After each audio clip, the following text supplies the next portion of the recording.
अडानी मामले में यूएस सरकार ने बड़ी गलती मानी है अपनी। अमेरिकी न्याय विभाग का अडानी मामले में फैसला है। केस खारिज करने के फैसले का किया बचाव, कहा कि यह मामला दर्ज नहीं होना चाहिए था। तो मामला कानूनी रूप से त्रुटिपूर्ण था, यह बात कही गई है। कूटनीतिक रूप से नुकसानदेह था यह मामला। जज ने विभाग से स्थायी बर्खास्तगी का कारण पूछा। केस खारिज करने के फैसले पर टिप्पणी की है, कहा यह मामला दर्ज नहीं होना चाहिए था। ये बड़ी खबर हम आपको बता रहे हैं।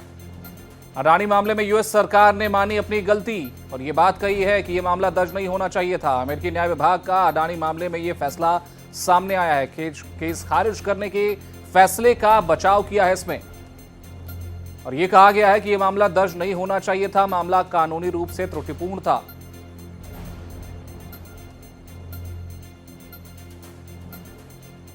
तो जज ने विभाग से स्थायी बर्खास्तगी का कारण पूछा। तो आपको बता दें कि इस मामले में यूएस सरकार ने अपनी गलती मानी है। अडानी मामले में यूएस सरकार ने अपनी गलती मानी है।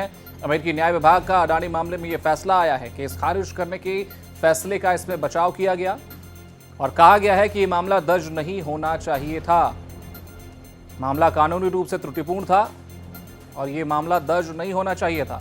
तो कूटनीतिक रूप से नुकसानदेह था यह पूरा मामला, ये बात भी कही गई है। जज ने विभाग से स्थायी बर्खास्तगी का कारण पूछा। तो अडानी मामले में यूएस सरकार ने अपनी गलती मानी है। ये बड़ी जानकारी हम आपसे साझा कर रहे हैं, बड़ी खबर आपको बता रहे हैं। ज्यादा जानकारी के साथ केएम शर्मा जी जुड़ गए हमारे सहयोगी। केएम सर, किस तरह से इस पूरे मामले को देखा जाए? यूएस ने अपनी गलती मानी है और ये कहा है कि यह मामला दर्ज नहीं होना चाहिए था, त्रुटिपूर्ण ये मामला। इस पे बहुत सवाल उठा था। लीडर अपोजिशन और तमाम लोगों ने सवाल उठाया था कि गौतम अडानी को गिरफ्तार कर लिया जाना चाहिए, लेकिन उस समय मिनिस्ट्री ऑफ एक्सटर्नल अफेयर ने कहा था कि इसमें कोई मामला नहीं बनता है। और मामला इसलिए नहीं बनता है क्योंकि इसमें जो भी बिजनेस की बातचीत हुई है उसमें सारे प्रोसेस जो इंटरनेशनल स्टैंडर्ड के हैं उससे लागू करके और उस पे करके इसको आगे बढ़ाया गया था। तो यूएस के जो जस्टिस सिस्टम है, जो यूएस जस्टिस डीओजे है, डिपार्टमेंट ऑफ जस्टिस, उसने कहा कि इसको मामला को पहले ही खत्म हो जाना चाहिए था, लेकिन इसको परस्यू क्यों किया गया, यही अपने आप में एक सवाल है। और साथ साथ ये भी सवाल उठाया गया कि इस पूरे प्रोसेस में जिस प्रक्रिया को एक तरीके से अडॉप्ट किया गया है वो त्रुटिपूर्ण है।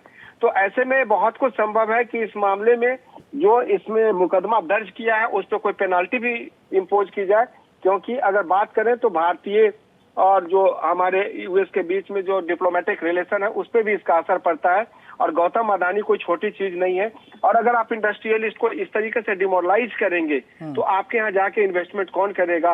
और अगर यही काम करना हम शुरू कर दें तो आपके कौन से लोग आके भारत में इन्वेस्ट करेंगे? बिल्कुल सर, जिस तरह से अब यूएस सरकार ने अपनी गलती मान ली है, तो जो दोषी हैं उन पर क्या कोई कार्रवाई होगी वहां पर जिन्होंने ये त्रुटिपूर्ण मामला दर्ज किया था? जैसा मैंने आपसे कहा कि डिपार्टमेंट ऑफ जस्टिस ने जिस तरीके से सवाल उठाया उससे ऐसा प्रतीत होता है कि जिन्होंने इस पर कंप्लेंट दायर की थी और जिसने इसको एक तरीके से राजनीतिक रंग देने की कोशिश की थी उस पर पेनाल्टी इम्पोज की जा सकती है।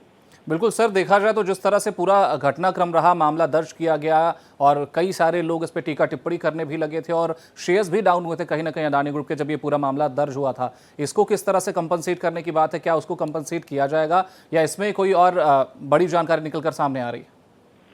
देखिए, एक बिजनेस राइवलरी का इशू था क्योंकि तमाम लोग अपने लिए नेता पालते हैं। तो बहुत सारे जो राइवल ग्रुप के लोग हैं उन्होंने सवाल उठवाया था, कांग्रेस ने सवाल उठाया था। मुझे याद है कि राहुल गांधी ने प्रेस कॉन्फ्रेंस किया था, मैं उस प्रेस कॉन्फ्रेंस में था जिसमें उन्होंने कहा था कि गौतम अडानी को गिरफ्तार कर लिया जाना चाहिए। और उसी दिन मैंने ये सवाल एमईए से पूछा था, तो एमईए के प्रवक्ता रणधीर जायसवाल ने कहा था कि जो भी बिजनेस की डील हुई है वो इंटरनेशनल नॉर्म्स के तहत की गई है, इसलिए कोई मामला बनता नहीं है। और मामला बनता भी है तो वो हमारे इंडिया में बातचीत होगी, ना कि यूएसए में बातचीत होगी।